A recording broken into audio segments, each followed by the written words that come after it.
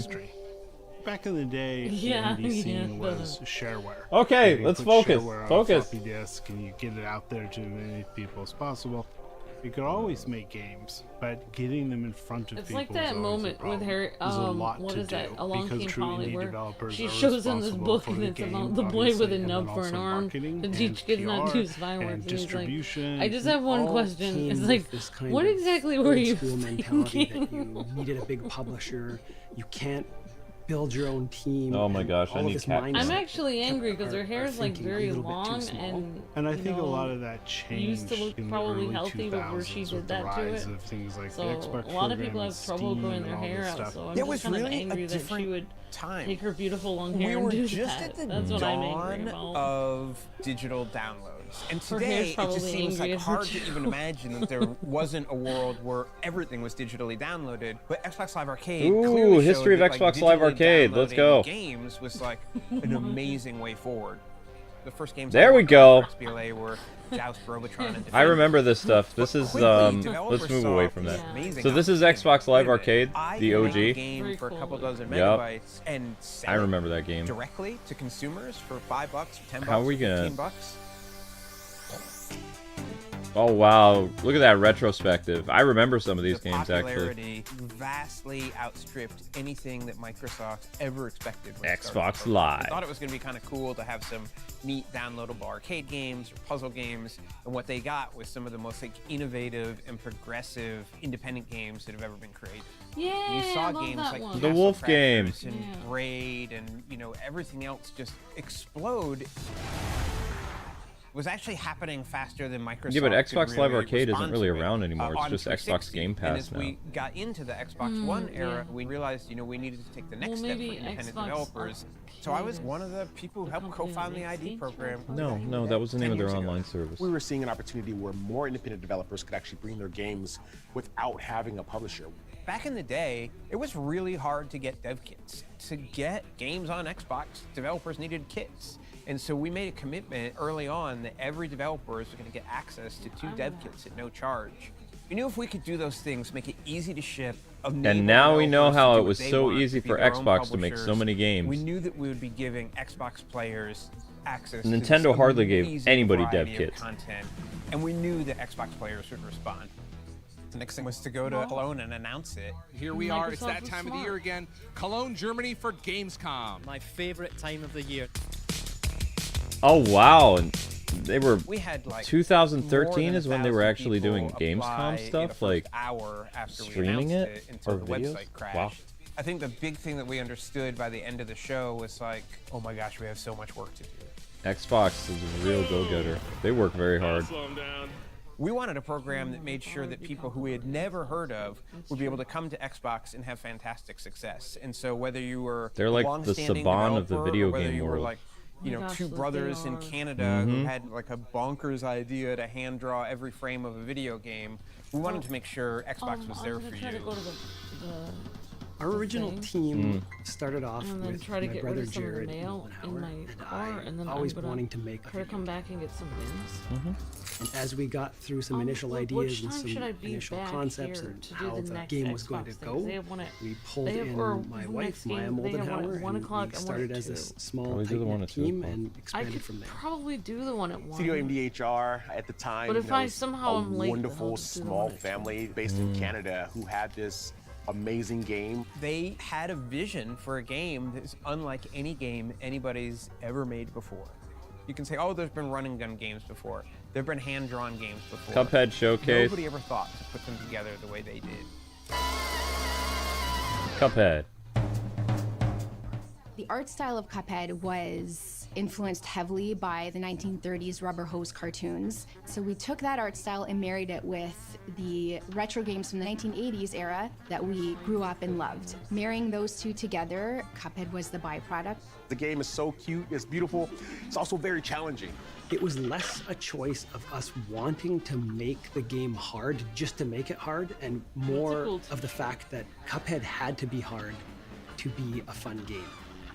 We had to love every aspect of what we were doing, and that means every Contra was hard game, so it makes sense that if Cuphead was modeled after the thing that stands out in like my mind Contra was clones. we were down in LA at E3 and we were announcing Cuphead. They announced the date and everybody goes crazy. It was just such an amazing moment. That feeling is still very raw. I almost get choked up sometimes when we talk about it because, you know, we talk about how we had put so much on the line.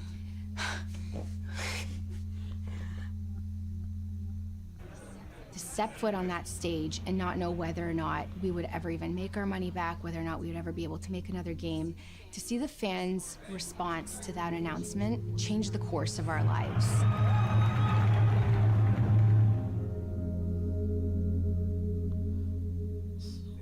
They've had so much success now. You can get a marionette, you can watch a Netflix show, you can get like a a pencil case. It's so cool to see Cuphead everywhere. But in a lot of ways, it was kind of like the prototypical, what we were hoping was going to happen when ID at Xbox started. Hello all, thank you for coming to this very important informational meeting. The first time I heard about ID at Xbox, I was doing Thimbleweed Park. Prior to then, it was really kind of just me. Things like Steam are a black box. You fill out some forms, you put a game up there. We didn't have a ton of money for things like marketing PR, but we were invited to a whole lot of events that ID and Xbox was putting on, the ability to show our game. They gave us, nice placement on the dashboard and things like that. So it was really good. One of the key things of ID at Xbox is listen to the developers. When we want to get great games to players, the way you do that is by listening to developers and making sure you're making a program that works for them. Astroneer is an independent title. The 4 founders really wanted to venture out on their own, start their own project, take ownership over every part of development. When the original team was building out the game, they were really looking for a creative partner to work with to execute on that vision and also give them a little room. And ID at Xbox stepped in and said, hey, we want you to make whatever you want to make, and we're going to give you the resources that you might not even know that you need in order to do that. We launched into game preview and into early access, and it saw amazing success right off the bat. And so I think once we realized that people were coming along on that ride with us, we just saw that as a way to just keep building it out. I mean, at this point now, I think we've updated like 40 times. Over the 10 years of ID at Xbox, we've been reaching developers, having a lot of cool developers bring their games to the platform. But we also recognize that there's more that we can do to reach our underrepresented developers. The mission of the Developer Acceleration Program is to empower underrepresented developers with the information and resources needed to bring their creativity, innovation, and originality to Xbox. We're talking about teams, including but not limited to studios led by women, studios led by people of color, studios led by members of the LGBTQI+ community or indigenous people. There's a studio that's focusing on accessibility. Hello, little fella. Another group of developers that we support through the DAP program are developers in parts of the world that are underrepresented from a game development standpoint. I recently had the chance to attend the big festival in Brazil. There's a studio called Sudaril. They're making a game called One Beat Men. This is a game about Afro-Brazilians and beatboxing. Raji is a game by Notting Head Games from India. They made this beautiful game. It's an action-adventure game revolved around this young female protagonist. There's a lot of adaptation from the mythology from India. It's just very authentically Indian. Space for the Unbound, which is a game from Indonesia, is a really, really beautifully crafted game. It's just a really nice gameplay experience where you get to learn about a different culture. As we start to empower more of these studios to tell more of their stories, I think we're going to see more diversity in the games that are coming to the platform, more diversity in the gamers that are playing these games. Take a We drink made every this time you little hear program diversity. to try and enable developers, and it's awesome. But you know, developers are the people should be thinking about. The types Kitty. of games that we see in genre, in style, in art, in region, in the size of the developers, the story they're trying to tell, it has increased in the last 10 years, and I see that continuing to rise. Whenever you're building art, it's like it's a part of your soul, right? You're putting yourself out there when you have your art, whether it's a painting. Tumbleweed or Park is music so or a old, though. game. I think it's very important for companies like Microsoft to pay attention and help the independent community. It changes that old way of thinking that you can't break into the industry, and now it actually lets the next generation of people truly dig in. We're going to see so many more new and creative ideas that's going to push and drive innovation. But are they forward still in the future. independent when they get published by Xbox, though? Joining me now is a true champion of indie titles, Mr. Chris Charlotte. Chris, how are you doing today? Oh, I'm doing great, thank you. Awesome. It's so good to have you here at Gamescom and chat to you where it all began for Idea Xbox. 10 years ago, in 2013, Idea Xbox was born at Gamescom. Can you tell us what a decade really means to you and the team at Xbox? It's really amazing because it feels like it was yesterday. I'm walking around, I'm getting all these memories, and it feels like yesterday, but it's actually 10 years. It's like 20% of the length of the game industry ago. And to me, the fact that we're still seeing incredible support for indie games just shows like how foundational they've become to Xbox and to the game industry too. So it's just super cool. Yeah, super cool. I totally agree. Speaking of memories, things like that, I hear there's quite a fun story about Gamescom and how you came about with the name Idea Xbox. Care to share with us? Sure, yeah, so now it can be told. We changed the name of the program 3 times in the 3 days before Gamescom. So we started with a name, we all looked at it, and trying to convince ourselves it was okay, and we were like, oh, that's not it. So then we had another meeting, we had our new name, and we were looking at it, and it was a 3-letter acronym, which we love at Microsoft. We have the Developer Acceleration Program, 3-letter acronym. But somebody just looked at it, a VP, and he just walked up to the whiteboard and crossed it out and just wrote ID at Xbox, independent developers at Xbox. You can't make it an acronym, you have to say it. It's just too important to like leave to an acronym. And we're all just like, that's it, we're ordering new business cards, and we ordered business cards for the 3rd time in 3 days. That's a great brand name, though. Press releases and Independent developer Xbox. I think so too. It fits so well, especially for all of the games that I'm really excited to get hands-on stream as well as on the booth floor here at Xbox. I mean, we were chatting about Thirsty Suitors. That is one that I really can't wait to find out about. And Little Kitty Big City, obviously. Can you tell us about some of your highlights that you're excited for fans to see over Gamescom? Oh yeah, well you just named 2 of them. Another Crab's Treasure is another one. It's a Souls-like where you play a crab, which is everything I want in an indie game. And I actually just played Island of Winds like right before we went on, and I hadn't played it before, and it is creepy as heck, and it's just so good. I mean, I only got to play for like 5 minutes, and they just do such a good job of creating this atmospheric, creepy village that I'm just about to get to the first house and explore, and then now I'm here. But yeah, that game looks really cool. Cocoon. I think we have about a dozen games here from the Idea at Xbox program, so super excited for people to check them out. And we've even got a couple games behind closed doors for the press to look at, and so very exciting. Awesome. We need to have more of a chat and go and play these afterwards, because you named 2 of my favorite things, Souls-likes and horror games, so I can't wait to find out more. So that's what's happening this week and in the present. Can you tell us a little bit more about the future of Idea Xbox?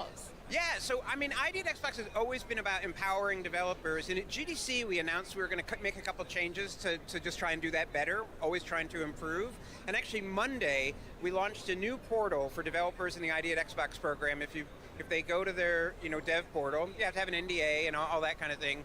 You can now directly pitch a game to Microsoft for a deal such as Game Pass or another deal opportunity. Oh, wow. And it used to be that you sort of had to like meet somebody or know somebody, and we're always eager to meet people, but we can't meet everybody. And now any developer is going to be able to pitch their game, and we think that's just a great step to making sure that we see all the awesome content, and that means we can find the best games to share with Xbox players.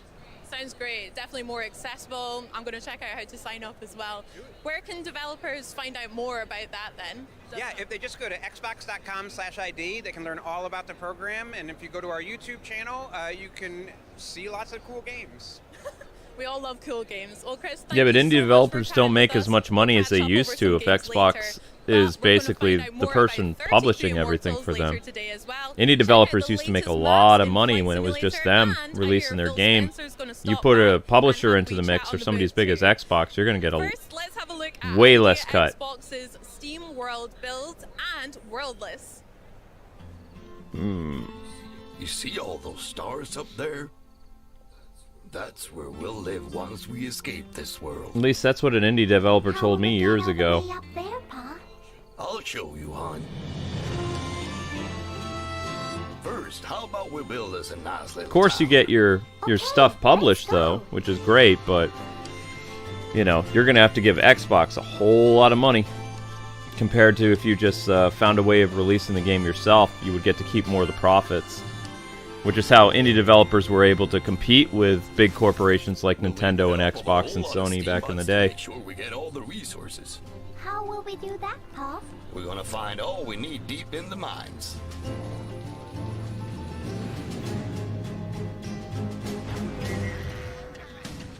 Are we gonna work in a mine, Pa? No, I'll leave that to the professionals. Oh no, I used to know a lot of very famous indie developers. I know ones that released their games for Nintendo and Xbox that made hardly any money, and I know some indie developers that released their stuff independent and they became millionaires. The other guys, they're still making games because they didn't make enough when they released under a publisher like Nintendo or Microsoft. So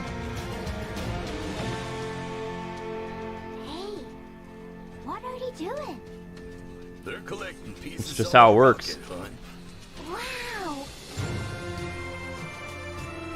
When do we leave? I was a game journalist during the big boom of indie games like a decade ago, so met a lot of interesting people. Personally, I never thought indie games were going to take off like 10, 15 years ago either. It was like, how in the world is that going to work? And it did. It was a big surprise. Especially the rise of Steam, too, was huge.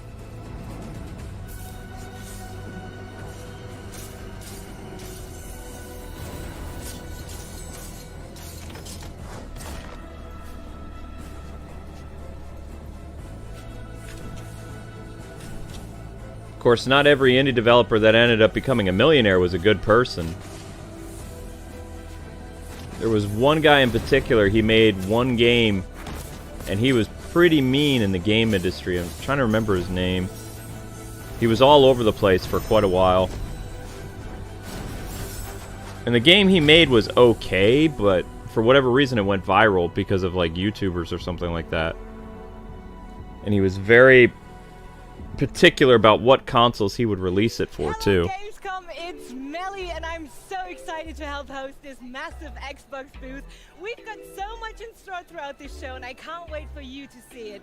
But now it's time for another Xbox Game Pass Ultimate giveaway. So type !day1 in Twitch chat to be entered. So, but that's not all. We've been excited about Oh wow, they're gonna give a free Game Pass away to people. Nice. Earlier this summer on our Xbox Game Showcase and Extended, and now we're going to talk about 33 Immortals, and for that we have Nicola here. So Nicola, welcome. How are you doing? Thank you. I'm good. Gamescom is always fire everywhere. It's fun. It's energizing. I love it. That's so amazing. But first off, we got to start with a feature fans are excited about. So tell us more about Pick Up and Raid. So what can fans expect? Yes. So traditionally, like in Raid, you have to like create a big group and plan a lot of things to like solve these kind of intricate puzzles. On our end, we want to try with 33 models to change the vibe of this and do a fresh take on this. Yeah. So what we want to propose to the player is that you open the game and you just jump into a fight right away, like without any wait and any planification. So let's say you're a player, you're alone, you go in alone and you just go through a portal and you be already fighting hordes of monsters, and epic bosses. And you won't do it alone. You'll be also with 32 other players. So what if I don't have 32 friends? Exactly. Well, who does? Well, we do have 32 friends minimum. I hope for you. But let's be honest. Do they play always the Smooth same guy. time? No, they don't. And I think on my end, I only have like 2 or 3 that are at the same time playing the same thing. And this is what we wanted to also like avoid. It's going to be a seamless experience where you just jump in, matchmaking will be done automatically, and people will just join in. You can join alone and also with other people as well. You'll be able to queue up with a little party if you want of your own with friends, because we have friends, right? Of course. And then you'll be able to join and face all the different challenges and have tons of fun. That sounds so amazing, actually. But what is your take on usual raid like player roles? I'm sorry, can you say that? Player roles. What is your take on usual raid-like player roles, like tanks, support? So on our game, what we wanted to tackle is the fact that we are different, but in the same time, all the players start the same. So all we do is that Chad. we equip a weapon, and this weapon will define your role. We will use 4 different roles: tank, support, range, and melee. So, for instance, we have the Bow of Hope. If you take that, that means you have a bow, you'll do damage from afar. That's more my style and more my gameplay. And this is like just our ranged fighter. I don't think he was counting on that lady interviewing him. And with this one, you can dash. Probably the lady with the bleached blonde hair. He seems a little nervous. Also, you have a special attack that makes you guard. This looks interesting. This is called Darkwood. We'll make sure that we build these weapons to have all these roles supported. We are now working on the support and also on the melee one, and all this together will give like good gameplay. Is this T-rated? That sounds so amazing, Nicolas. And I mean, this game is about so much more than just life and death. So please take us through how players begin the story and what progressing means to your like overall goal. Yeah. So our game, in fact, we start as a player that now is dead and is going to eternal life. Okay. And in fact, in this, the Almighty looked at you and saw that your life was full of sins and problems. So he's giving you eternal punishment. So it's not dramatic at all. So we're fighting the last judgment, basically. Almost. Okay.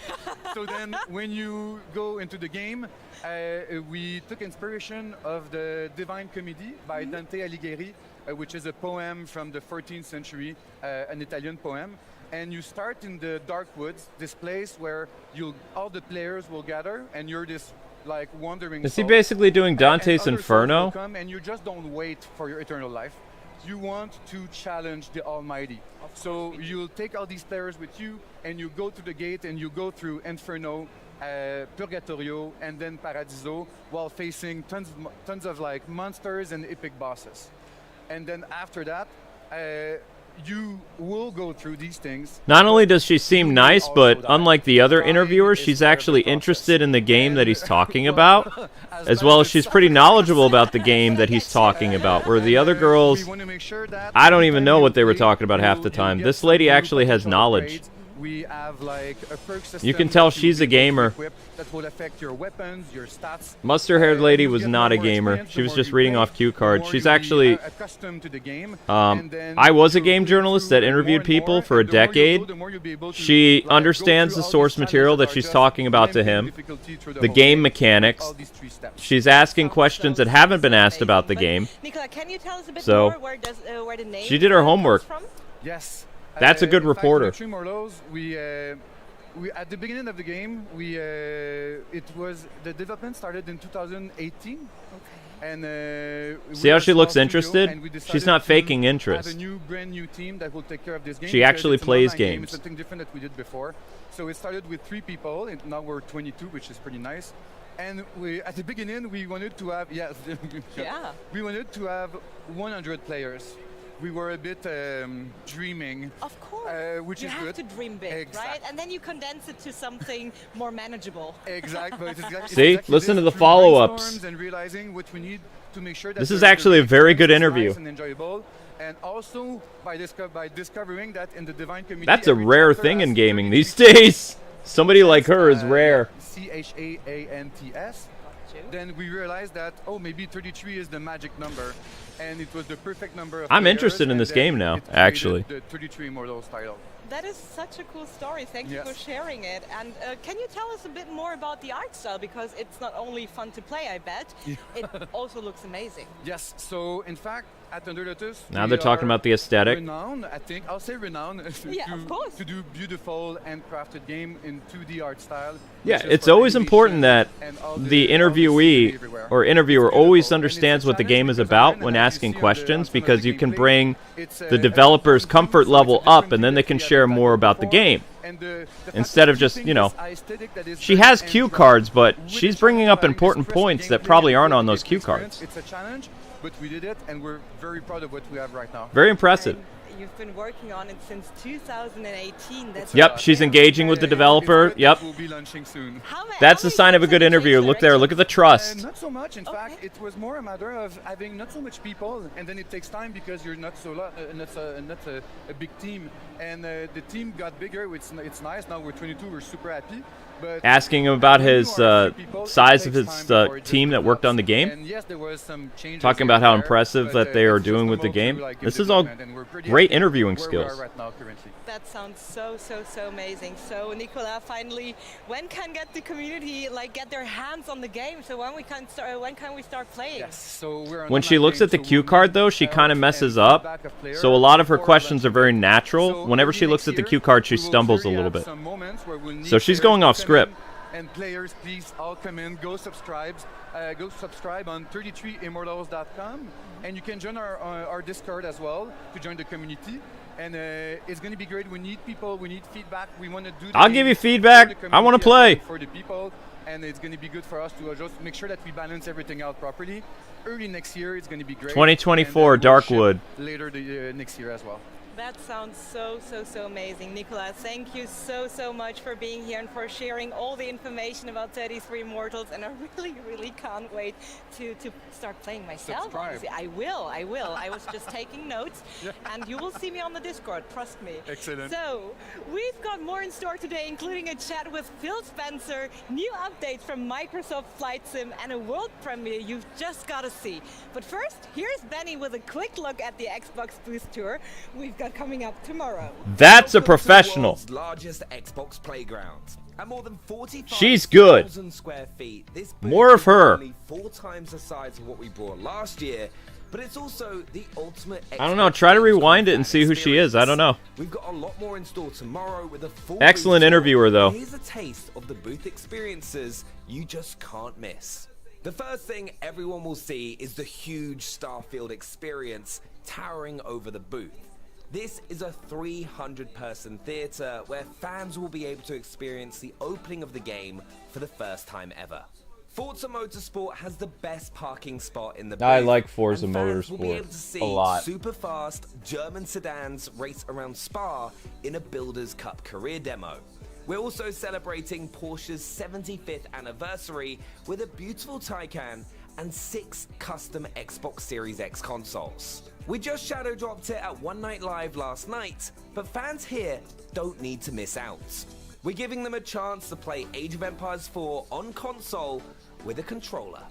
Then there's the chance to play the new medieval fantasy masterpiece, Towerborn. Oh yeah, I forgot about Masterpiece. Title, Or Tower. Xbox experience should be your next stop. Crap, I missed the name of it.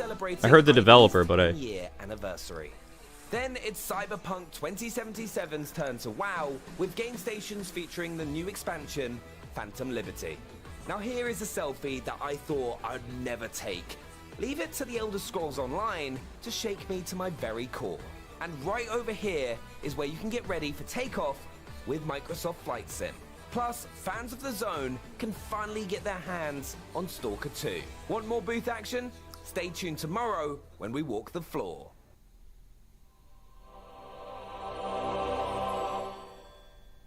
Age of Empires? What are we doing? Our trail had led us from the Yorkshire moors to Berlin, Paris, and now the tiny village of Montsegur, high up in the mountains of the Pyrenees. Is this a Xbox ID thing, or...? Here I was, remembering a murderous clown, a deadly explosion, and the day that changed my life forever. Broken Sword is back? Merci beaucoup, monsieur. Sounds like we're in danger. We are. Well, let's get a drink and you can bring me up to speed. I do believe it's your round. Sure. Un vin blanc coming up. And if you see a clown. Broken Sword was basically a very popular point-and-click series of the 2000s. So think of this like...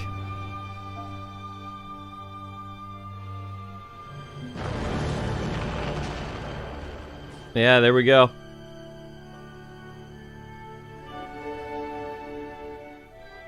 Coming early 24. Broken Sword, Sword of the Templars reforged, redone, and they have a new Broken Sword they're working on. So Broken Sword was a franchise that existed in the, I would say, early to mid-2000s. It was a point-and-click PC game. Ended up being on the Wii, I think. Good afternoon, and thank you for flying with us. On It's your okay. left of the screen, It's you'll see my kind of lovely like... guest, York. Hi, York. Hi, I'm doing great, Bex. Good. And on your Takes a right, cue you'll from see like the our old giveaway that is now live in like the Sierra Twitch point-and-click chat. games Now, kind of, but York, it is has great that to have kind of you modern back at twist to it. Gamescom this year with Flight Simulator. You guys have really been soaring to new heights recently. Can you tell us what you've been up to? Yeah, I mean, so it's great to be here at Gamescom. Depends what the Broken Sword game is going to be rated, quite though. a journey over the last few years with Flight Sim. We just celebrated our 3-year anniversary. They're kind of mature, and, like We storylines. couldn't be happier. Both the core sim audience really have embraced the sim as the home of their hobby. And then we found a whole bunch of new people that have never tried Flight Sim before, and they're happy and interested. So it's awesome. We've already announced we have over 12 million unique users. But some of the stats are just incredible. Like there have been over 700 million flights taken, 77 billion miles flown. So that sounds abstract, right? So it's 2 million times around the equator. Or if you want to go galactic, you can say it's 120 times from here to Neptune. Wow. Oh, it's incredible. Yeah. That's a lot of flying. I mean, I'm one of those new players as well that hadn't played it before, and now I'm obsessed with Flight Simulator as well. And we're back at Gamescom last year. You guys Yep, that's right, really Brandon. put on a show with an amazing recreation of Cologne. And PC games really boomed in the early 2000s compared to the 90s. What can we look forward So to Broken this Sword year, was Games? kind of like that window back into, you know, what the point-and-click games, things like Space Quest and King's Quest, Monkey Island, things like that. You know, here in this region, beautiful region of the Earth. So this year we did, plus I'm German, you know, I don't know. But it was made for but older this year we people, did two things. older We did, kids, and I've done little videos adults. for you. So the first one is what we call City Update. We call this one City Update Western Europe. So instead of doing another German city, we said, why don't we take the countries around Europe? So we have a little trailer for you. So yeah, let's take a look. This is what Amber's excited about. Flight Combat Sim. I mean, not combat, sorry. Microsoft Flight Simulator. You just fly planes. Because Amber wanted to be a pilot. And a doctor. And an astronaut. And a music teacher. And an opera singer. She has a lot of things she'd like to do. And she probably could do them if she had more time in her life. If Amber lived to be like 400 years old, she would probably do everything she could.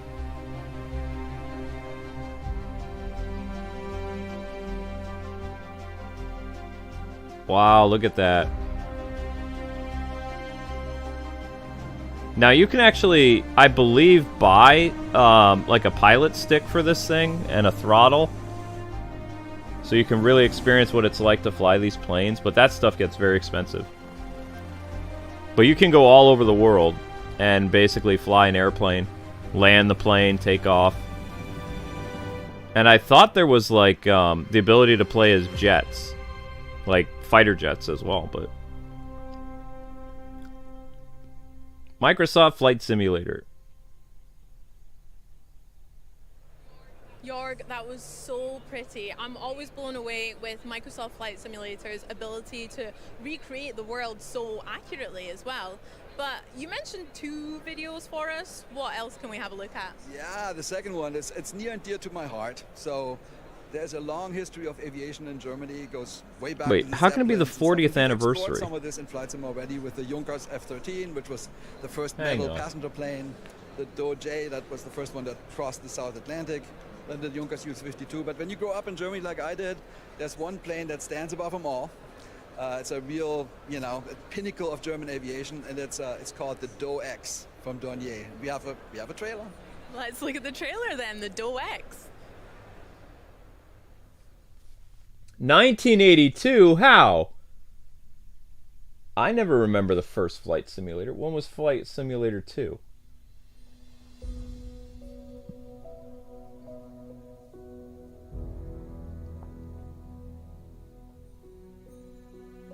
$1984? Well, when was the first one I played?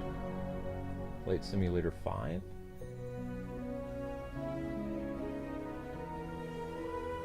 Okay, so Microsoft Flight Simulator 5 was the first one I played in 1993.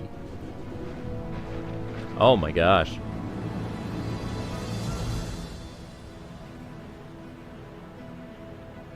I have never seen a plane like that. Look at that.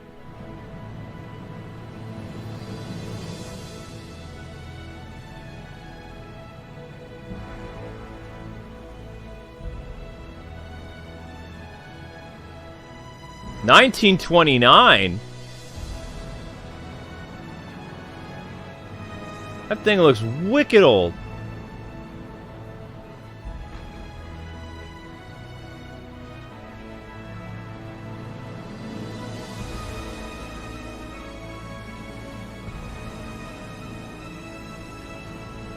Something like that really existed? I never knew that.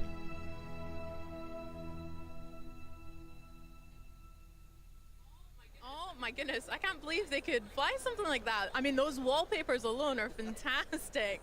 The city update. Is that a real the thing? Donny, it looks so cool, especially the airport that a lot of us flew into here at Cologne Airport. It looks so cool. You must be so proud of it. When can fans get their hands on it? When's it's releasing? Well, so for the airport was for the people. It's of Cologne, real! Cologne Airport. Here we go.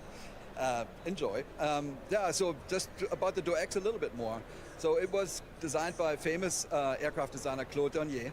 And it was actually the idea was to compete with the big ocean liners of the time. Think Titanic and, you know, the ones that made it. The ones that made it. Nice save, so guy. They built 3 of them. And what was interesting is it was only 3 because it was commercially not successful. But they took a famous flight, you saw it in the trailer, from Germany to South America to New York. And there was like all these awesome pictures of it at the Statue of Liberty and all that stuff. But all those planes were lost. And I really wanted to make this as a local legend, and I'd almost given up. I spent 2 years researching this, and I'm like, oh my God, I can't find anything. And then I was happily finding this individual, Peter Kielhorn, and he is the initiator of the Do-X rebuild project, and he's also the president of the Do-X Foundation. And they are trying to rebuild the Do-X in true scale, in real life, in Hildesheim by the 100th anniversary. So in 2029 it's supposed to be done. And they gave us all the plans and everything. Because typically we have museums and we can visit those plans. Here was nothing. And just because of these people, I just want to say big shout out. That is how we could actually create this plane. That's and crazy. because we have this idea of digital preservation in Flight Sim, where planes of the past that are oftentimes lost can be enjoyed by generations of the future. So we did that. So happy with it. Jorg, that's such a beautiful story, honestly. It's so present, the passion and attention to detail that you and the team have in Flight Simulator. It's such a vibrant game. It's from the last few it's years, a but real plane that flew in what 1929. makes it so special? I mean, there's a Flight Sim community. I've never heard of it, though. So there's literally hundreds of thousands or millions of people. Their number one hobby in life is aviation. They know everything about planes, and they push us all the time. They want all kinds of details, and they keep saying we need to add this and this and this and this. That has been pushing us forward a lot, and it's super The fun, plane actually And then worked there's a creator too. community. It It's took also off. interesting 'cause we have an It SDK landed in the water. that they've made. There's about 2,000 It flew all the way to companies New and York City in individuals, and they have 1929. airplanes, airports, all kinds of cool add-ons. And, I don't know why they it's a stopped vibrant using it. Maybe there was an marketplace accident or in the sim that something. has over 2,500 add-ons. And that alone, that is keeping us fresh. Every morning when I get up, I go on the computer and say, what did they do? And it's always like, it's like opening chocolate. It's awesome. That's so lovely to hear. I mean, speaking about the future and what's coming as well, there is a new flight simulator that we can look forward to next year. Do you want to tell us a little bit about that? Yeah, Flight Sim 2024. It is by far the biggest undertaking ever in simulation. The team is almost 500 people now. We've been working hard. We're adding realistic aviation activities. So it's not just you, the plane, and the planet. It's what planes actually do in real life. So it's if you're interested in aviation at all, this is the one. And I think we're going to have it here next year at Gamescom. I'm really looking forward to showing it. Well, I can't wait to see it as well. Jörg, congratulations to you and the team again, and the community as well. Thank you so much for chatting with us here at Gamescom today. And from one fan favorite to another, we're going to catch up with the team behind Age of Empires It sounds Anniversary like, Edition to find out what it takes to make such an iconic PC title work on consoles. from what I'm reading here, it sounds like the Do-X were destroyed during World War II. And also they found cost-effective ways for these ships to land, you know, like watercraft airplanes just basically started, like smaller designs replaced that. But it was a real thing. You inspire us to develop new ideas. There were 3 of them made, and 2 of them were destroyed in bombing raids in London during World War II. And the last one that existed was inside of a museum. Age of Empires 4 humanizes Very interesting. the compelling stories from that historical time and presents a new perspective through engaging gameplay. It challenges you to make history your story. And what better way to do that than with a trebuchet? Did you hear that whoosh? In the first year of Age Oh, of I used to Empires love 4, Age of Empires. we added new civilizations, new seasons, and features that fans were very excited about. But there was always something else that fans wanted. We kept hearing the same thing over and over. When are you bringing it to Xbox? We're so excited that finally all the content in Age of Empires 4 is now available on the Xbox console. But figuring out how to make it for a console audience was easier said than done.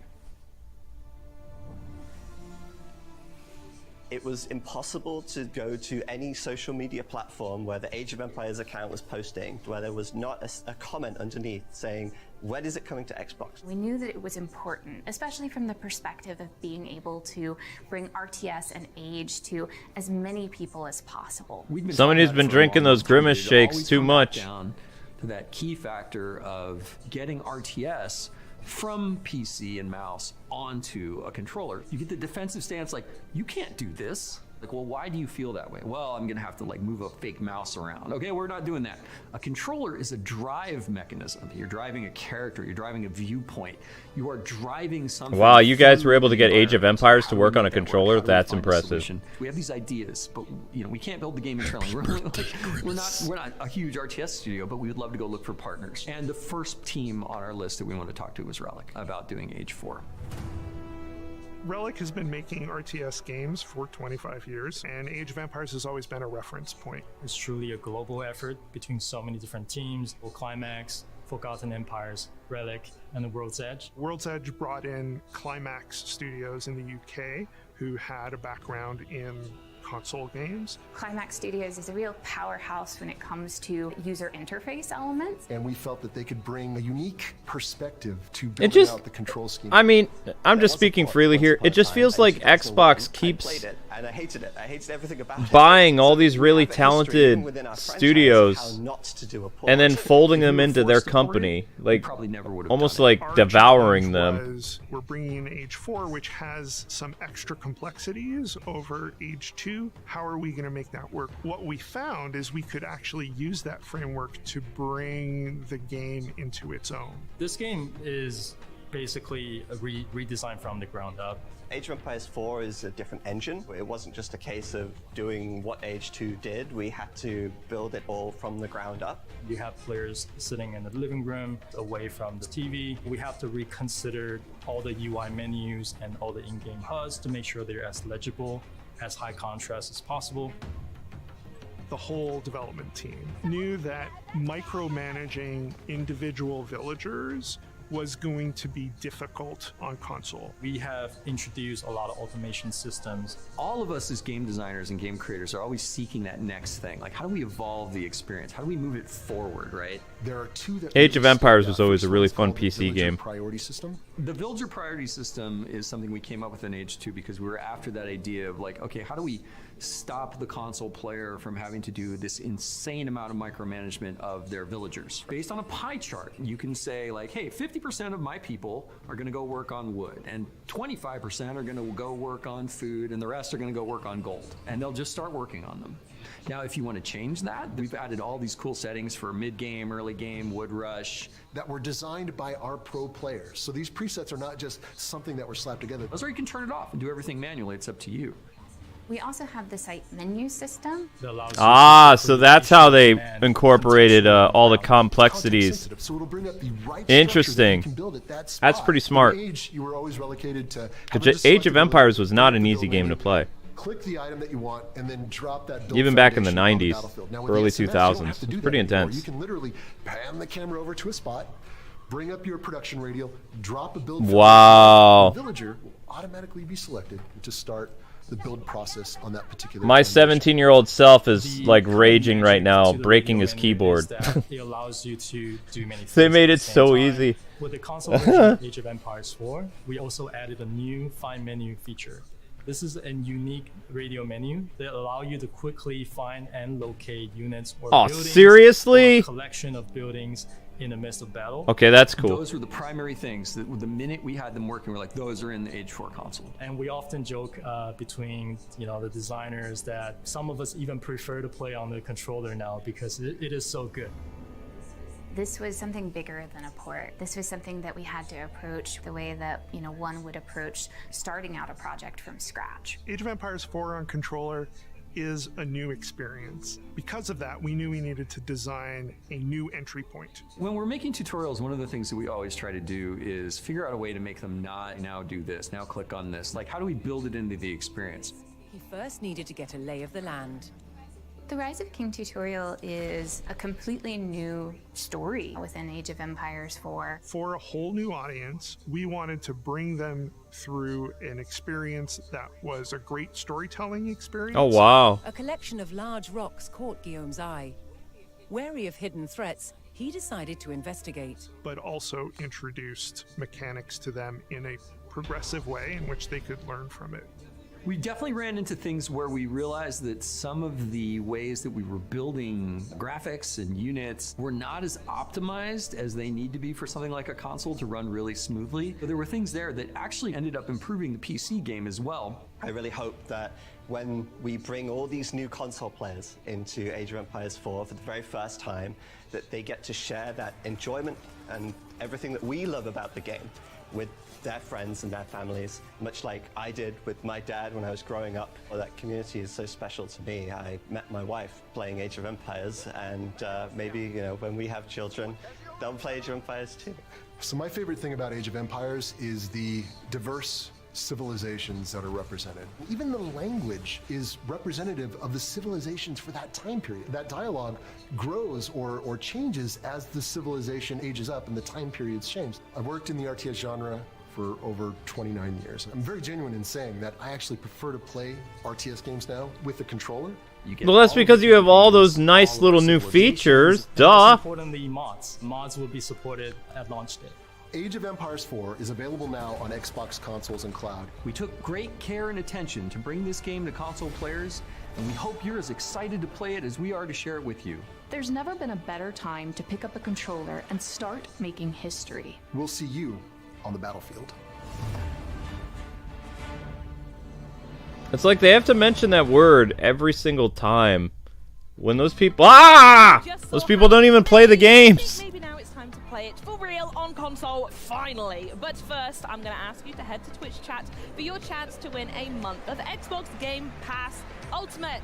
So now, please everyone join me in welcoming Chris Rubio to the Xbox. I mean, that guy's like, why couldn't I get the other chick? I am doing awesome. It's been a pretty good 24 hours, right? We had Age of Empires 4 Anniversary Edition Shadow drop yesterday. My onto eyes Game are Pass leaking, it's from so bright. Live. I know it's been a short amount of time, but what has the reaction been like so far? It's been just overwhelmingly positive. I like that answer. That's what I was hoping you'd say. We met with, I've met with a lot of players that have come to our booth. They're like, wow, thank you for bringing it to console. We've been waiting a long time for this. Yep. People that have played it tell us, wow, that it's amazing how you even got it to work. What was the mad science behind that? What were you doing? A lot of magic and a lot of goodness went into it, but it's been a very, very awesome.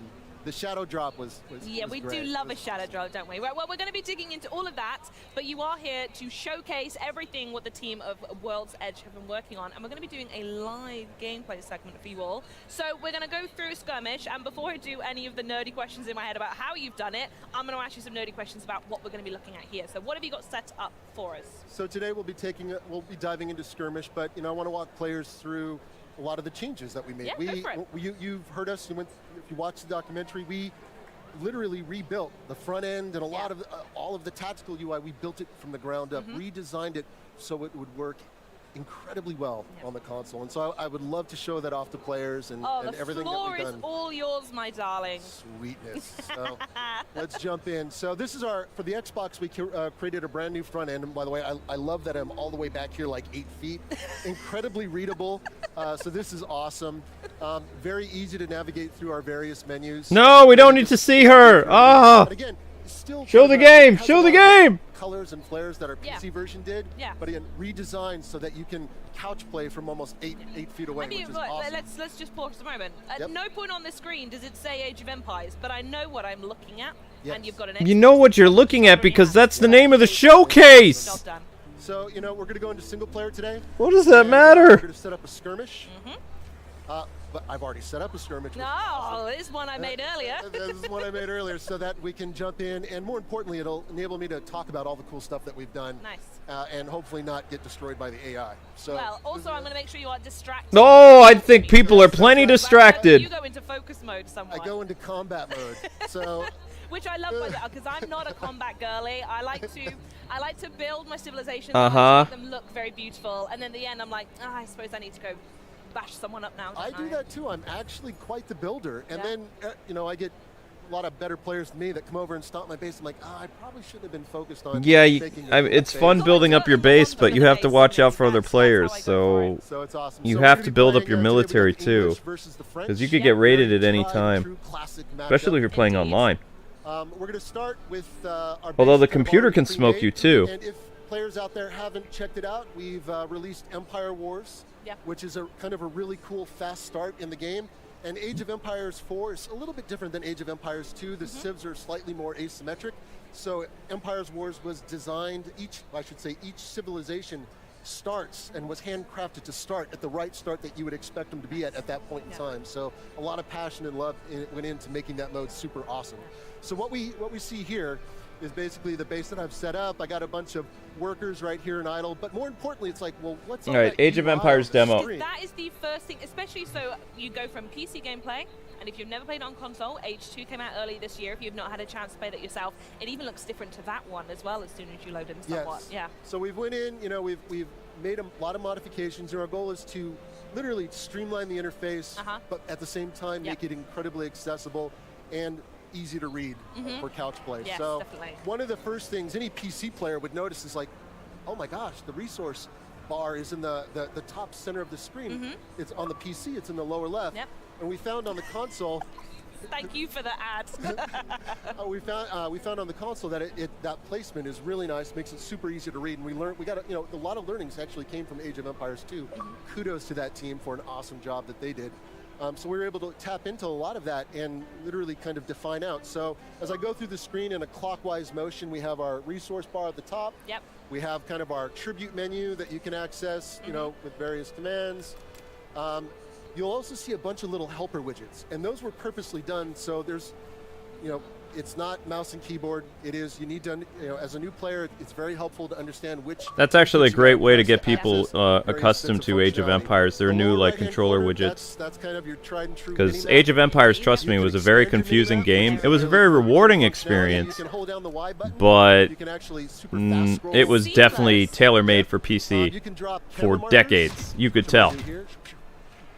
One more, and then that's a terrible spot. for a marker, but I'll drop one right there for the purpose of demo. And then what you can do too on the minimap is you can just literally just jump around.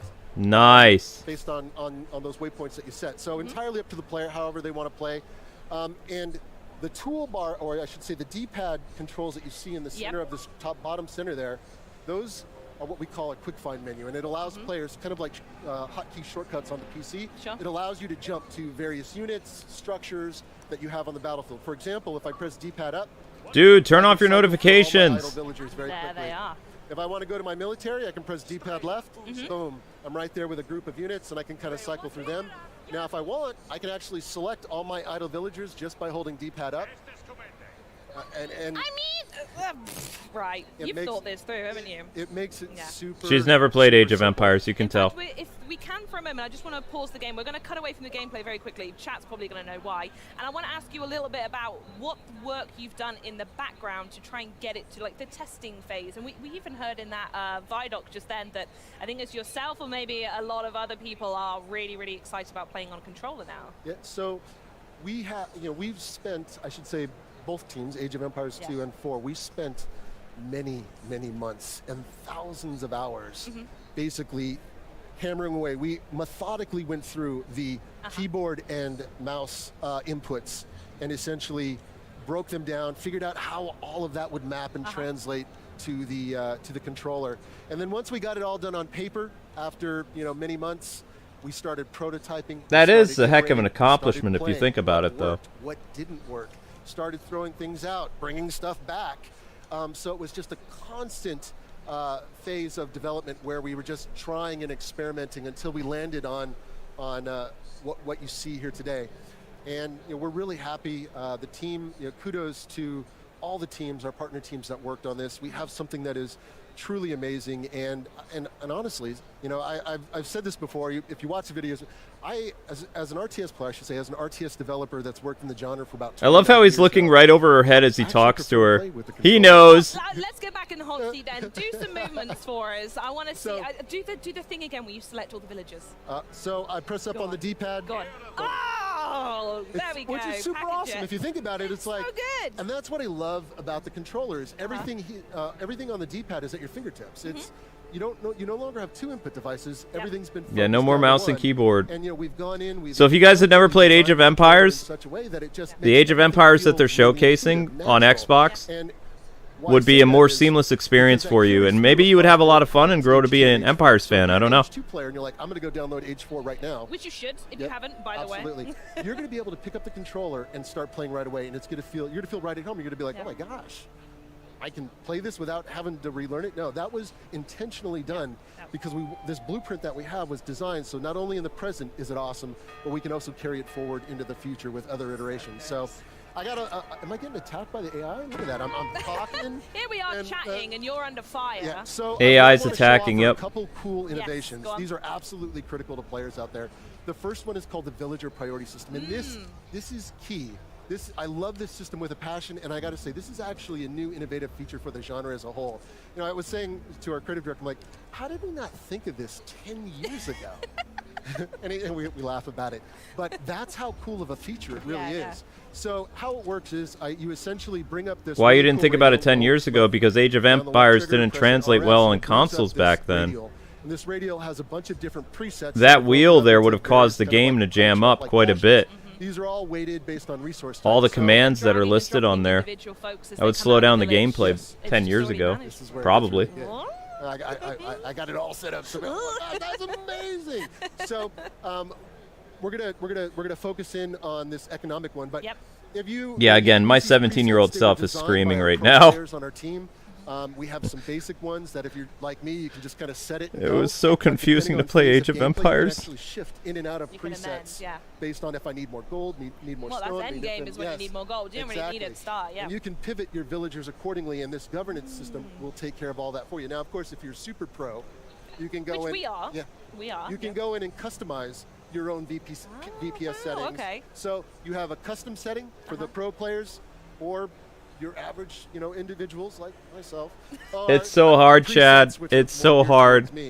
And let me show I everyone just how want to this pay works. This is attention awesome. to So I'm gonna select the economic preset game, down here, but very basic, this straightforward. blinding Button, yellow and you just watch all those keeps idle villagers. making my They're eyes put to work. wander. And let me show you an amazing pairing. It's just so bright. You take the villager priority system and you combine it with a new feature that we added to Age of Empires 4 on the Xbox, which is auto-train villagers on your TC. So now you get auto-train villagers going, and essentially you'll be booming. He's doing all the talking because she doesn't know anything about the game. So these features, She didn't do any prep time. The only prep time she did was on her bright hair. Anybody out there, try it out. You're gonna love it. He's just going through his like demo reel that he probably does for every other like interviewee. Changing things, I'm like, I had so much wood. I'm like, why are my villagers collecting wood? I'm like, oh gosh, I forgot. I'm on the PC, not the console, and you got to manually go in and manage. But people, players love that level of micro. So we want to make sure that we give player the agency to do either or. This system really helps bolster the console experience. So. That is so cool, though. And Age of Empires 2 is the first. I don't think Ages 4 would do well on this channel, though, but I would strongly recommend people check it out. Work even better, and over time, you're just going to get this. Especially if you've never played an Age of Empires game, this would be like a great experience for you to really get into this type of RTS game. Another feature that we added to Age of Empires Xbox was the ability to build anywhere you want without having to select a villager. This is key. So normally in the past, you had to select a villager and bring up the command bar on the PC. It's in the bottom. Yep. I didn't show this earlier. Gosh darn it. And here, this is the build radial. So let me talk about it now. This is the build radial. And on the console, we've broken up the build features across 4 different categories. You have economy, defense, and age up. So, and I'll back out of that. Bring it back up again. And all of this is easily accessible through the D-pad. Oh my gosh! Designed so players eventually can map all this in their brains to, I'll just go to the economy and eventually get it. So very well done. So with the site menu system, no longer do you have to select a villager. You can simply say, cursor over this resource pile, hit the right trigger, and it's going to bring up the right structure that you can place at that particular pile. And then the way that you've weighted the village. Oh, that's so cool. Build it, and then they'll go mine it. One villager will automatically be assigned, and it'll start building. And the great thing is, once this villager is done, the VPS system will capture that villager and put it back to work. Oh my days. So it's super awesome. And of course, it's so accessible. Resource pile, so it's so easy to understand. What the heck? So cursor over the terrain, bring up the menu, go to your build system, and it brings up the villager radio. And at that point, say I want to build more military structures. Simply select the military structure, build one, and it's going to select the nearby villager, and off you go. So again, some really awesome niceties that we added to the game. They basically made it into Warcraft now. They simplified it so much. Now, there might be some people in chat who saw the news. Wow. Who might be brand new to this whole experience. And there is a tutorial that's been added called Rise of the King. I wonder if we could just touch on that very quickly. Absolutely. So the Rise of the King tutorial was created for the Xbox experience. It's broken up across 5 different missions, and it was designed to teach players the basics, the core, your core inputs, your basic age concepts, as well as teach players the fundamentals like base building, resource management, and of course the biggie, combat. So it takes players through all of these different phases of gameplay across 5 missions. Now, we didn't want to just build an onboarding experience that was do this, do that. We wanted something that was narratively driven and tied into the historical component that we created for Age of Empires 4. So we decided to create a Is this on Game Pass? I kind of want to play now.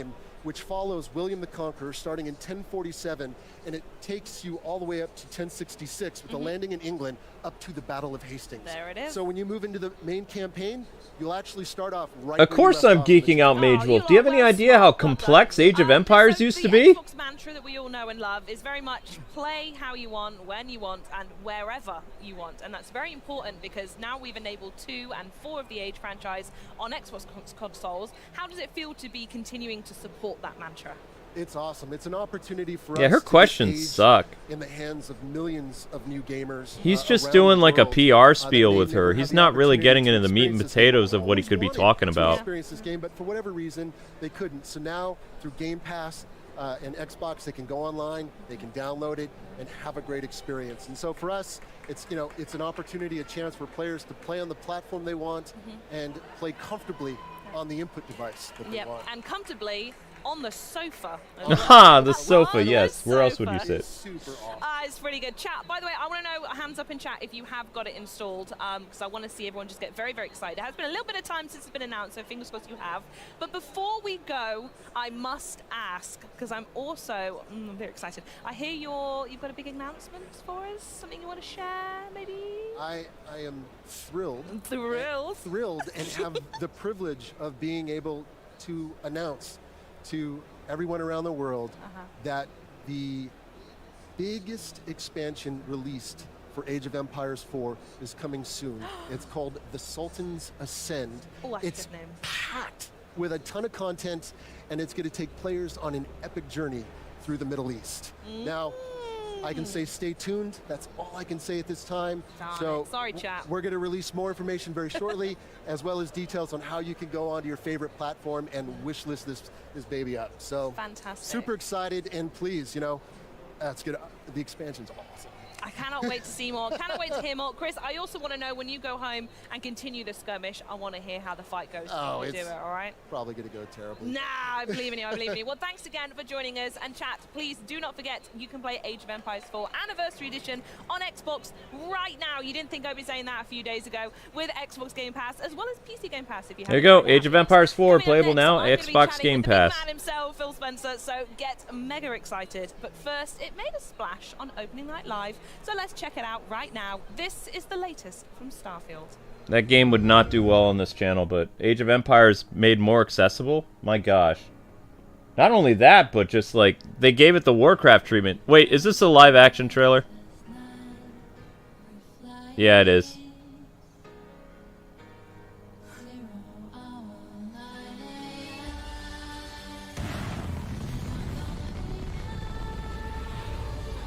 Let me guess, it's gonna progress from her eyes to have her be in space now? Nope, that's still the dude.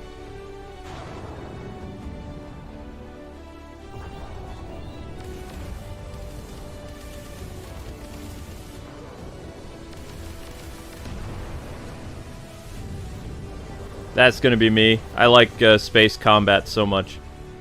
Amber's gonna do more of the exploration, probably.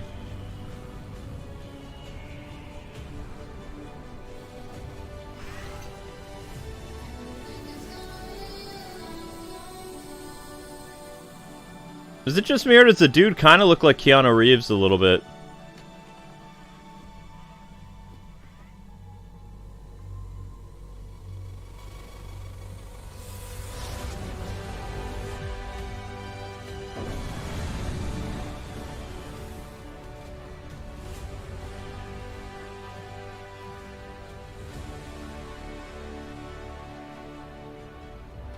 Starfield. Possibly Game of the Year.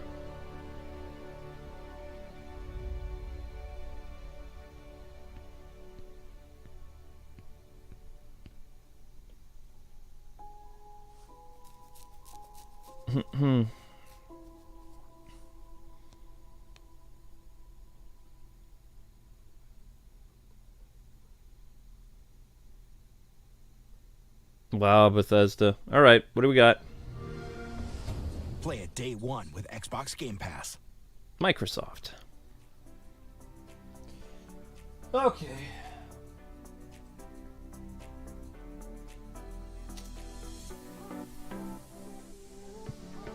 We gonna get to Forza now?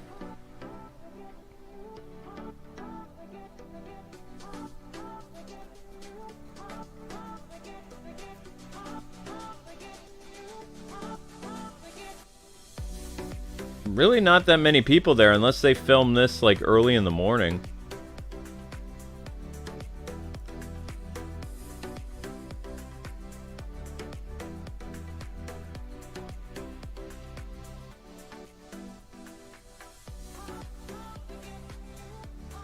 Wow, that's a pretty big... It's Ah! a distinct pleasure pleasure to welcome Why? CEO of Microsoft Gaming, Mr. Phil. My Spencer, to the eyes! stage. How Give are me you? a break! Well, how are you? It's good to be here. So good. Have How's you your had first day of Gamescom? I mean, it's been exciting. I've had a walk around. I've looked at some things, but I've mostly just been sitting here talking to Diablo and Age, and now to you. So it's like I saw the Age.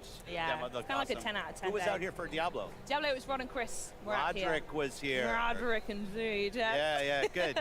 Good. Yeah, good vibes. I want to start by saying that the last time we were together, we were sat in the Bethesda London office planning to steal loads of stuff because we're loads of cool Are we stuff saying behind planning us. because we don't want Planning, people to know that we yes, did? Exactly. Well, you've said it now, so I was protecting us. I still have my stuff. Well, every time I talk to you, I always ask what you're playing. So I want to know what you're playing and why is it still Vampire Survivors? No. Well, I am playing Vampire Survivors, Yeah, so I got all the achievements. Obviously, yeah. But now they have couch co-op, and I'm playing with my wife. My wife Kelly, who doesn't play a ton of video games. Yep. So the fact that we can play couch co-op and she's enjoying it, like I'm all in. As well. Yeah, so what I'm playing right now on console, I'm playing a lot of Remnant 2. Mhm. I really like Remnant 2. Yeah. It's a great game to play with friends. I had my ROG Ally on the way out here. I'm playing a game called Fist, which is in Game Pass. Yep. It's a really nice platformer. I'm playing Brotato. Have you played Brotato? This is also the first I've heard of it, so please tell me No. more. What is that? So Brotato's not on Xbox. I'll Okay. say yet, but I don't have any. Well, it would be great to get on Xbox. It's a Steam game. It's kind of like, let's say it's inspired by Vampire Survivors. Oh, I see. But you play as a You have a potato. type. Yes, yeah, I'm very simple. Yeah. I have a small brain. So one stick, move around. But it's a fun game. So I'm playing some Brotato. I just finished, what did I just finish last? Bramble. Have you played this game? No, I've had it recommended a bunch. No, I don't like her hair. Her hair looks like Big Bird threw up and then gave her hair dye. It starts off demented, yeah. Every time I look at her, my hair starts screaming like, never dye my hair. Like goes into some very crazy, great game. Great game, but it's like some very It's dark, so let's just say, bright. places. I'll get it on the download queue. That sounds Yeah. great. Yeah, it's Wonderful. So we're going to focus on Gamescom now. We're going to stop flapping our gums and actually talk. Our in Gamescom, quite literally surrounded by Xbox fans. 50,000 square feet Yeah. of Xbox booth. It's pretty good. And Biggest this is, ever. This is the first time in a while you've stepped on it as well. So I want to know why it's so important that Xbox has showed up so big this year.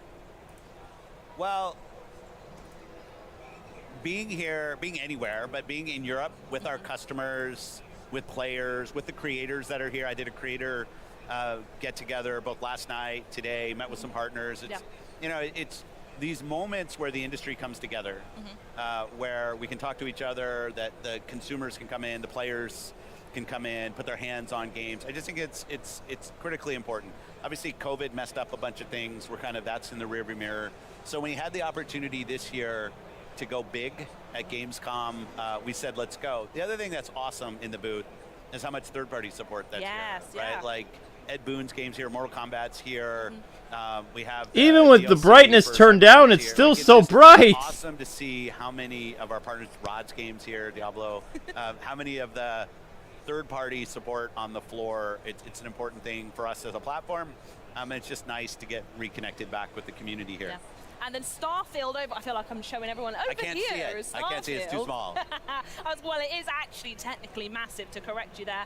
And we're only a week away from early access. So how exciting is it seeing this game coming to Xbox, and we're so close now?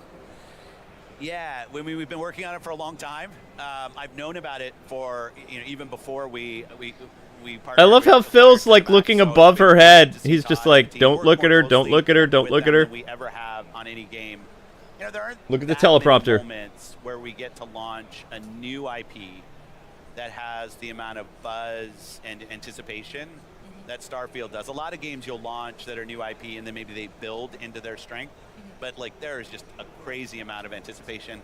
And the thing that I love is the confidence that the team has right now, like putting out review codes 2 weeks before launch, because it's a big game. And I'll be the first to admit, the first 3 to 4 hours are a little bit hunt and peck, figure out like, well, what am I actually doing?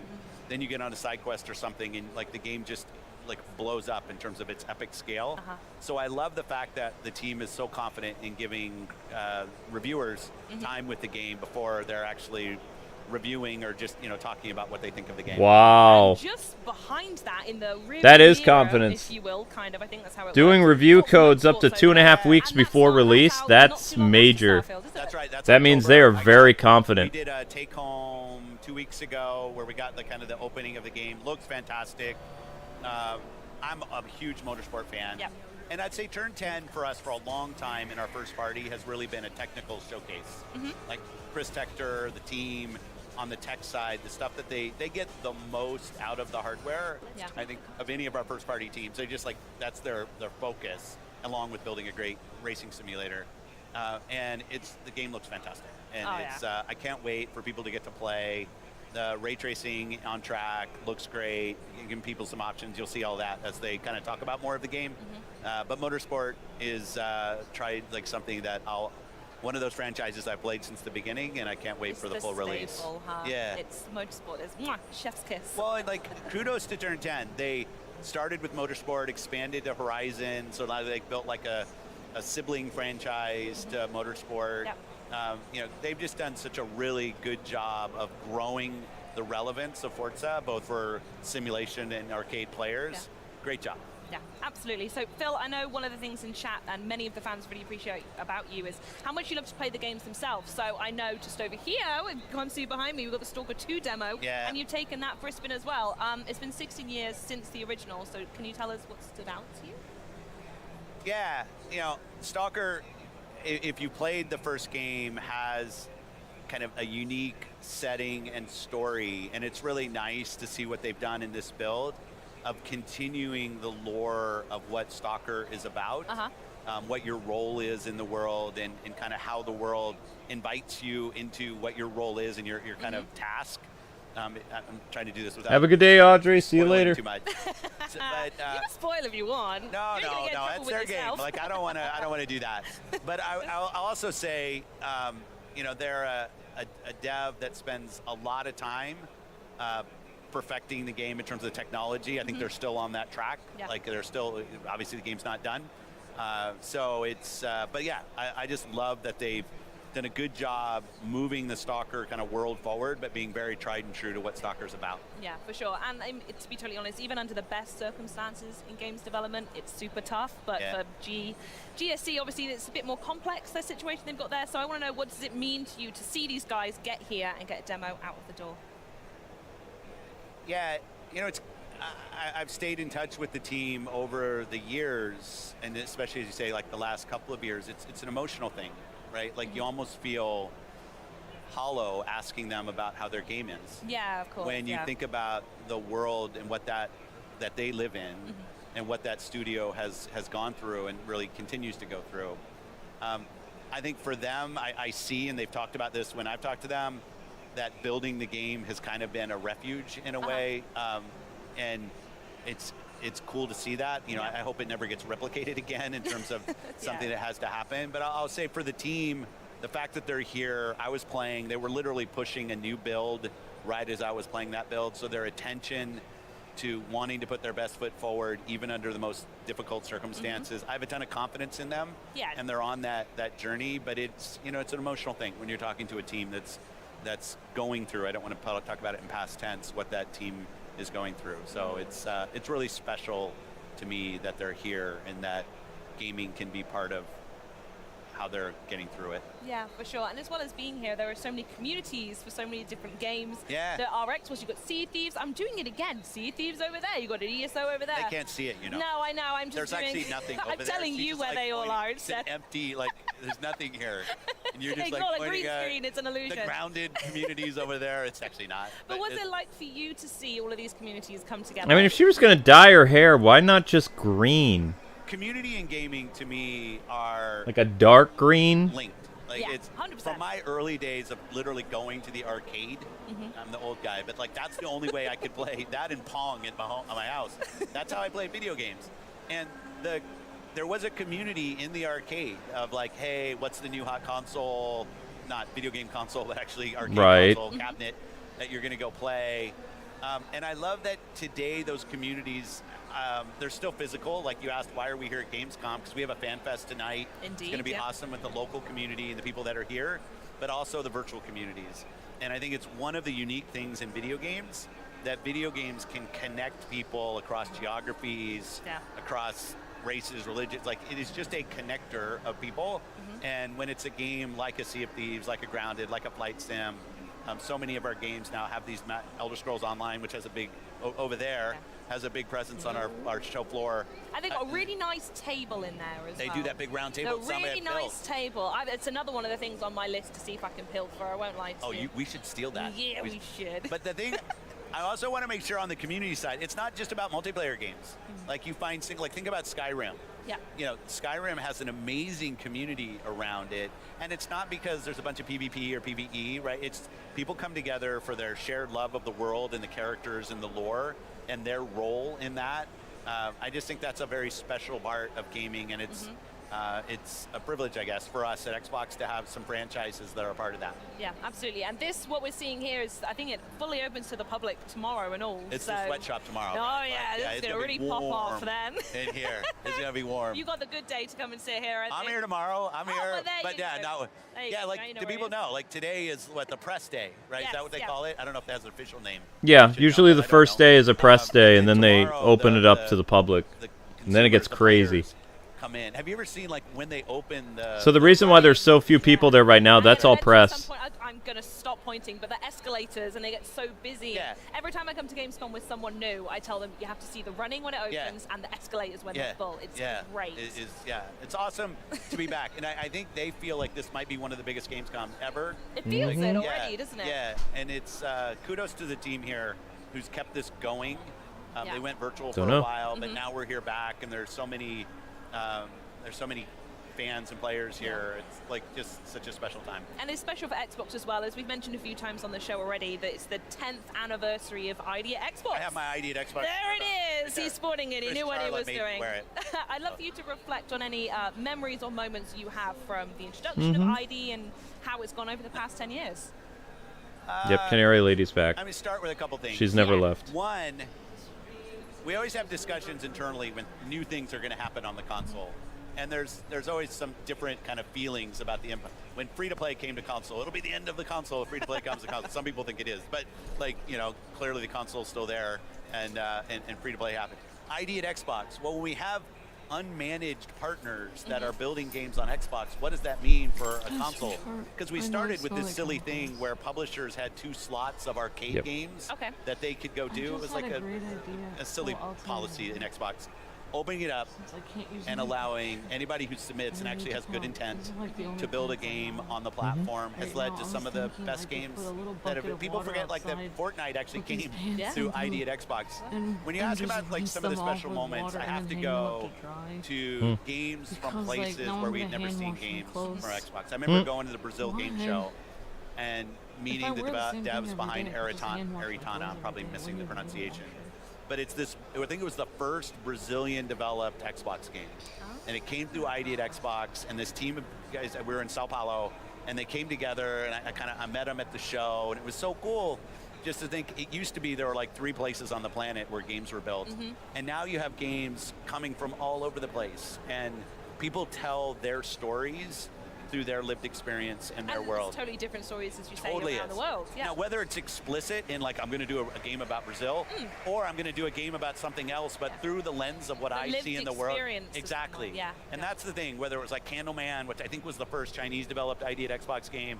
Like, I always love when we're finding new ID at Xbox games from new places and new partners, and I just think that's, like, if we're going to find new players, we're going to have more creative, and the mix of those two things, ID has been fundamental. And 10 years ago, announced at Gamescom. Independent that's how old I am. studios working with Xbox, or basically, I don't remember. they're not really independent anymore if they're under Xbox umbrella. They're using the name because they were indie. It was 10 years ago, and I remember the, like, trepidation. What's going to happen when unmanaged developers can build console games? You know what happened? Some amazing things happen. It did. So another thing that you talk about a lot as well is when you can play games whenever, however, and wherever you want. Like I know that's something you really want to give to we fans, do all the however work possible. and YouTube takes so I want to know what that of commitment looks everything. like, both at Gamescom and like maybe that. the months ahead, what that story is going to be. Yeah, the critical thing we look at Teams Xbox in terms of our success is how many players. Yeah. How many players do we have? And even more, how much are people playing? Like, do we have a platform that has games for kind of all hours of the day? Sometimes you're playing with your family, and what can I go do? Sometimes it's just me time, and I want to go do things. And how many players show up? We look at our monthly active players, our daily active players. And when I say on Xbox there, whether you're playing on the cloud and you're streaming to a device that we don't know anything about, whether you're playing on a PC, and as Microsoft, we know something about the PC, or you're playing on one of our consoles.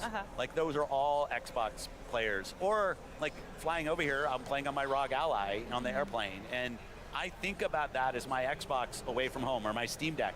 Like, I want those things to feel as So have they actually shown any connected gameplay of anything, and or as just a complete bunch of as an people Xbox talking? experience. They basically as turned any Age of hardware that Empires we into build. Warcraft now, like we will OG continue Warcraft. to focus on hardware. They made it very It's part of our seamless. team and what we can go do.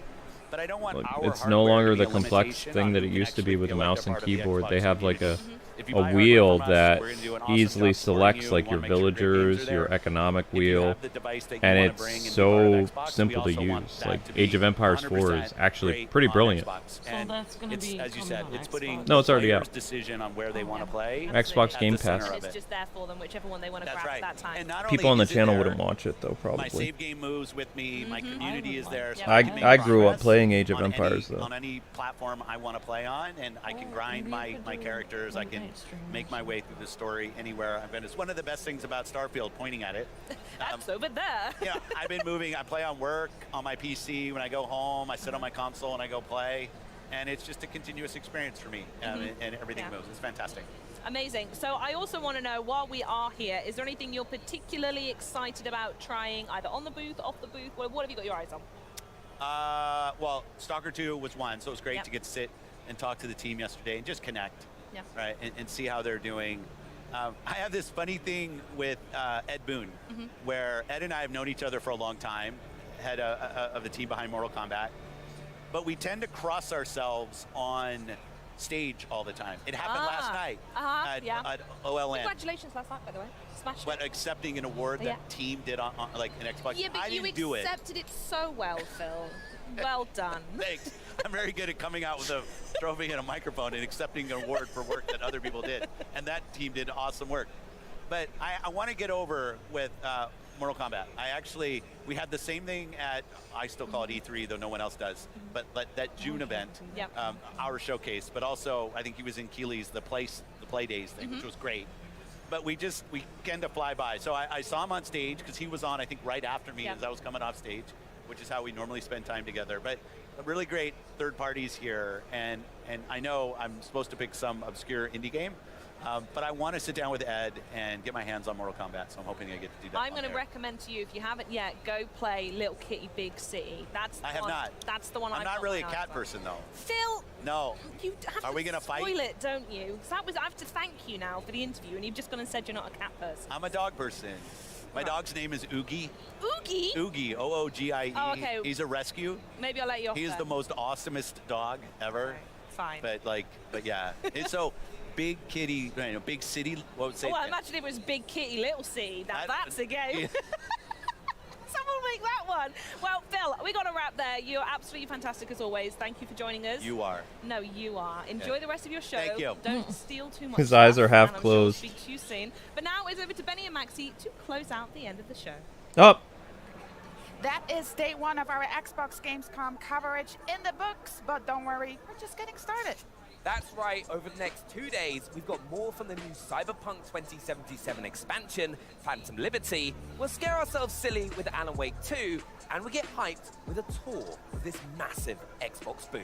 And then day three, we sail the high seas with Sea of Thieves. We're gonna party Alright, so with that does party it for animals day and one. check out City Skylines 2 from high above Cologne. Cool, this my city. eyes need a All rest. that and so much more, so join us right back here tomorrow and Friday. Until then, happy gaming. See you then. Macht's gut. Ciao. Bye. Bye. Ciao. Alright, so future game show is later today, right? Future game show is at 2 o'clock, and then there's something else at 1 o'clock. Yeah. Something else is at 1 o'clock. That girl saying goodbye in Chow, she's German, definitely. Yeah. But some of the other people are from other countries. I can tell she's German because of her accent. My eyes are burning. I wonder if that's how people felt. I don't think that, like, your friend Swag, I don't think it was as crazy as this a little red in his beard. I don't think that was. He was doing a tribute to Diamondback Daryl, which was a wrestler, I believe. Or, actually, I don't. Yeah, I think Diamondback. You had like a few yellow streaks in your hair. Like, it wouldn't be that bad, but the entire thing bright yellow is just too much. Like, it actually hurts to look at. Yay, Double Dragon! That was a fun game. I mean, if I dyed my hair like that, I would, like, when I looked in the mirror, when I woke up, I'd like scare myself and actually fall on the floor and like hurt myself because I was like so. Wait, bright. didn't Oregon Trail come out last year? Xbox is now just getting it. 7 weeks of amazing new games. It's just too bright. Interesting. Oh, that looks cool. Blasphemous 2. Basically like a Castlevania game. Sims Horse Ranch.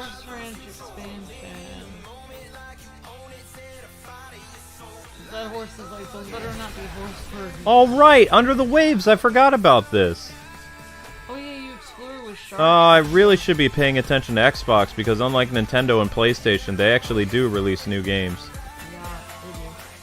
Yeah, that's my fault. I could have been looking at Xbox games. I've been paying attention to it. I mean, that Starfield. Trine 5? My gosh. I'm still going with Trine.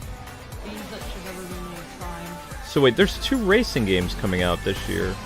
The Forza Motorsport and then Motorfest by Ubisoft. I have to say, Trine is really cool, like the narrator and stuff, but the problem is the game's so frustrating to play. Right. That's what's frustrating about it. And then Age 4. There it is. Age of Empires 4. Yeah, this is the one that has it, Luke. This is the one that has the very like accessible control system, which is, I can tell you, like Age of Empires prior to this, it was a very complex and rewarding like PC game, but in order to control your troops and to get your villagers, if you would click on a building, you would then have to click on someone else in order to go and get them to go to the building. Now what they did is, you know how in Warcraft where you put something down and then immediately a peasant goes and he starts building it? That's exactly what this game does now. So it basically brings back the Blizzard mechanic of the original Warcraft 1 through 3, but they did that for Age of Empires. And Age of Empires was always a really cool game, but it had its own unique feel to it, so it wasn't quite like Warcraft. It did the whole like world building thing, and you could make buildings, but it progressed through time. But the thing that was very confusing about it is all the little menus and systems you had to have through the keyboard and mouse commands, and now they've replaced all of that with just a very simple like wheel that pops up from your command cross, so that you can easily get to the economics section. You can click on any loose like peasants or civilians. So they make it like between Warcraft and Civilization. It's like Warcraft, Civilization, and Age of Empires like in one thing now. Yeah. So I'm really excited about the elephant combat. In queue. I think that was the Carthaginians that did elephant combat, and other people did. Didn't they used to have like trailers or something like that? I thought they used to have trailers. Some of them have movies with them, but it does not. Yeah, I'm thinking PlayStation. Not all of them have a movie. Yeah. So this is the Age of Empires 4 Anniversary Edition. So yeah, they made it. Oh, you can install it with Game Pass, so it's free with Game Pass. Yeah, I mean if you pay for Game Pass, you can. Looks like we have Game Pass because I just put it in queue to. Install. Yeah, we have Game Pass. We've had Game Pass for years, or however long the system has been around. Yep. Oh my gosh! What is that? Nessie. Where is that in the game? I don't know. It's around. Interesting. At least I think that's Age of Empires. Yeah, that's Age of Empires 4. Update 8.1.1. Yeah, they keep updating this. They have a unicorn in the game? Oh my gosh! They have all kinds of stuff in the game, yeah. Wow. That's really interesting. Yep, and then you can see all the features it has. Make history once more includes native inputs for Xbox controller, specific user interface, and a new tutorial designed for first-time players. Online co-op 2 to 4 players. Yep. So I mean, out of all the stuff that they showed, like Age of Empires definitely very cool. Starfield. Yep, Starfield will be doing August 31st or September 1st. Recently added to Game Pass, all of these. Firewatch, Everspace, all of these games. I'm obviously not playing the Texas whatever. No. I mean, you can see these are all Game Pass games too that you can play. Limbo one is. Oh, I should just play that again. I love that, A Short Hike. It's so pretty. The Airborne Kingdom looks amazing, but it looks too hard for me. Mm-hmm. It looks too difficult for me to play. Yep. So, while Switch and PlayStation, oh my gosh, The there's Cave, one of our first playthroughs, Luke. The Cave from Xbox 360. Yep, that was one of our first we should playthroughs. literally, like, anniversary. No, I never want to play this game again. It was so weird. Why? It was so weird. It's so dark and creepy. It was. So this looks like an HD... Well, no. We should play this on Halloween. I want to play Castlevania on Halloween this year. All right, so anyway, guys and gals, that's going to do it. Amber will be back with the Future Game Show. I'm going to sleep, and then I'll see you guys at 3:45. I'm going to make the live stream... set up your live streams and see where we go from there. So, yeah, thanks for watching, everybody. And there's going to be a lot of streams on this channel this week covering Gamescom stuff. There'll also be a new cat cam that I'm going to film and get up here because Zelda erased the other one. Need a cat cam. What happened was she actually jumped on the computer, and she erased where cat cam was. So cat cam is gone. As well as I don't have a backup on my phone, so I have to film a new one. The only problem is Zelda's not a very... How do I put this? She doesn't sit still. So it was kind of a miracle that I got her to stand up and move her head around. She had probably run around a lot, and she was tired that day. Yeah, but whenever I pick her up, she lies straight on the floor, so... Yeah, now she just, like, lies out like a little sloth or a slug. Yeah. She just, like, literally stretches out on the floor like, I am literally, like, this weird... Like, I'm a cat blanket, like a plank of wood that's just lying here. Like, she's not curled up and looking cute like a cat. She looks like a sloth or something. And it's like, Zelda, you're not acting like a cat, a kitten. Yep. So we're going to get all the streams set up for you guys. Thank you guys so much for watching the early morning thing. We hope you had fun. And the Future Game Show is around 1 o'clock, I think. Or 2 o'clock, I don't know. All right, guys. God bless. Happy gaming. Thanks so much for watching. See you later. See ya. You'll be redirected to TMNT, so smash that like button. Yeah. So new super chats. This video might get blocked worldwide. I don't know. Whoops. Mic is on. Ooh, whoops. See you guys later. Mic was hot. Sorry about that.